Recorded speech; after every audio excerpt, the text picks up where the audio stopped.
구아미 전투, 태평양 전투의 균형을 뒤흔든 전략적 회복전. 1944년 7월 남태평양의 정글과 절벽으로 뒤덮인 괌섬이 다시 전쟁의 불길에 휩싸였다. 괌은 제2차 세계대전 초반 진주만 공습 직후 일본군에 의해 점령된 미국령이었고 이후 2년 반 동안 일본의 군사기지로 활용되어 왔다. 바로 이곳에서 펼쳐진 구아미 전투는 단순한 섬 탈환 작전이 아니라 태평양 전투의 전략적 흐름을 되돌리는 상징적인 귀환전이자 연합군 공세의 확장을 알리는 신호탄이었다. 미국에게 괌은 단순한 군사 거점 이상의 의미를 지녔다. 1898년부터 점령했던 이 섬은 미국령으로서 정치적 상징적 가치가 컸으며 진주만과 필리핀 사이의 중요한 해상 요충지였다. 일본군에게는 마리아나 방어선의 핵심 중 하나로 괌을 내주게 되면 본토 방어 체계 전체가 위협받는 상황이었다. 특히 이 시점의 태평양 전투는 과달카날과 마셜 제도를 거쳐 본격적으로 마리아나 제도로 확장되고 있었고 괌은 사이판테니안과 함께 일본 본토를 향한 공중 공격의 기반이 될 수 있는 전략적 섬이었다. 그만큼 일본군은 이를 반드시 사수하려 했고 미국은 반드시 되찾으려 했다. 구아미 전투는 단순한 군사적 충돌이 아니라 패배에서 회복이라는 상징을 내포한 전쟁의 전환점이었다. 이는 전투의 승패를 넘어 태평양을 다시 미국의 손에 쥐게 만든 결정적 계기였으며 일본군에게는 마리아나 전선 붕괴라는 치명적인 현실을 안긴 전장이었다. 구아미 전투는 1944년 7월 21일부터 8월 10일까지 약 20일간 전개된 태평양 전투의 대표적 전환점이었다.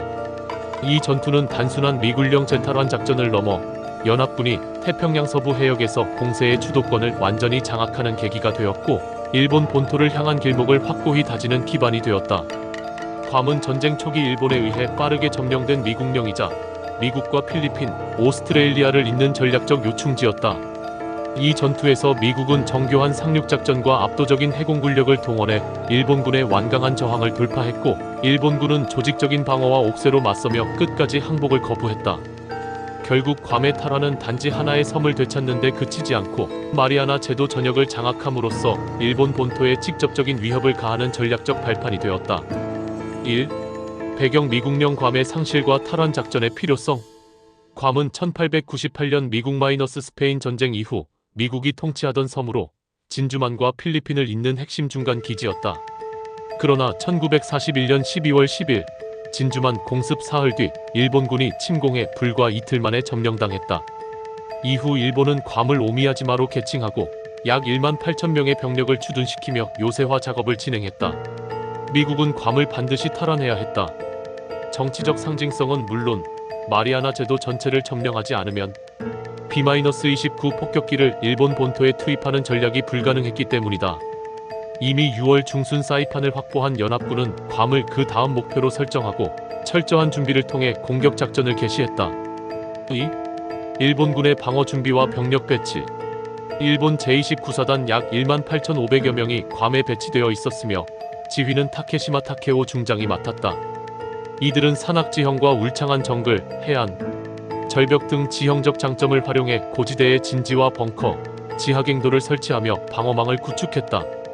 일본군은 장기전을 염두에 두고 다량의 식량과 탄약을 비축했고 미군의 상륙을 대비해 해안선에는 지뢰와 장애물을 설치해 저지선을 강화했다.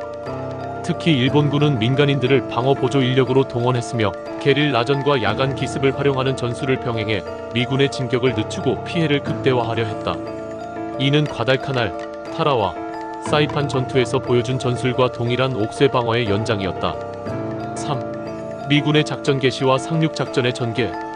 1944년 7월 21일 미국 제3해병사단과 제1임시해병여단, 제77보병사단이 동시다발적으로 괌의 서해안 아사안과 아간 해변의 상륙을 개시했다. 상륙 전 미 해군 전함과 항공모함에서 13일 동안 지속된 해상폭격과 공중폭격으로 일본군 방어망을 최대한 약화시켰다. 폭격량은 무려 1만 6천 톤 이상에 달했다. 그러나 상륙은 결코 순조롭지 않았다. 미군은 해안절벽과 습지, 정글 지형에서 격렬한 저항에 직면했고 특히 정글에서 벌어진 근접전은 전투를 소모전 양상으로 몰아갔다. 일본군은 포격 직후 숨었던 진지에서 튀어나와 기습을 감행하거나 밤이 되면 야간 침투를 시도해 보급로와 탄약고를 타격했다. 4. 미군의 반격과 일본군의 옥새. 미 해병대는 상륙 이후 며칠간 병력과 장비를 보강하며 전열을 재정비했고 7월 말부터 본격적인 섬 중앙부 돌입 작전에 착수했다. 미국은 해병대와 육군을 북부와 남부로 나눠 협공작전을 펼쳤으며 공군의 정찰 및 공습을 연계해 일본군 진지를 하나씩 제거해 나갔다. 8월 2일 미군은 괌 북부의 산타로사 고지를 점령했고 일본군은 더 이상 조직적인 방어선을 유지하지 못했다. 8월 10일 미군은 괌 전역을 장악했다고 공식 선언했다. 그러나 일본군의 잔여 병력 일부는 정글에 숨어 게릴라전을 지속했고 일부는 수년 후까지도 투항하지 않고 정글 속에서 생존했다. 특히 이 과정에서 벌어진 옥새 돌격은 태평양 전투에서 반복되던 전술이었다. 일본군은 탄약이 떨어진 상황에서도 총검을 들고 미군 진지로 돌격했고 일부는 수류탄으로 자결했다.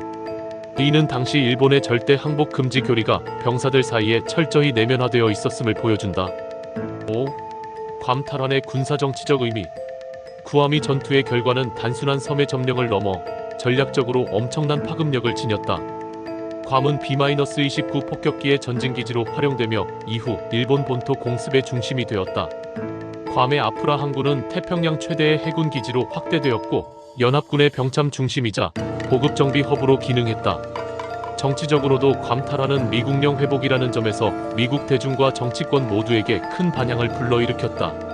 이는 국민의 전쟁 피로도를 회복시키는 상징적 승리였고 War Taking It Back 이라는 구호와 함께 연합군의 사기를 높이는 계기가 되었다. 한편 일본은 괌의 상실로 마리아나 전체를 잃었고 본토 결전론이 본격적으로 제기되기 시작했다. 이는 일본군이 점차 방어에 몰리며 전쟁이 종전을 향해 가는 시점으로 접어들었음을 의미한다.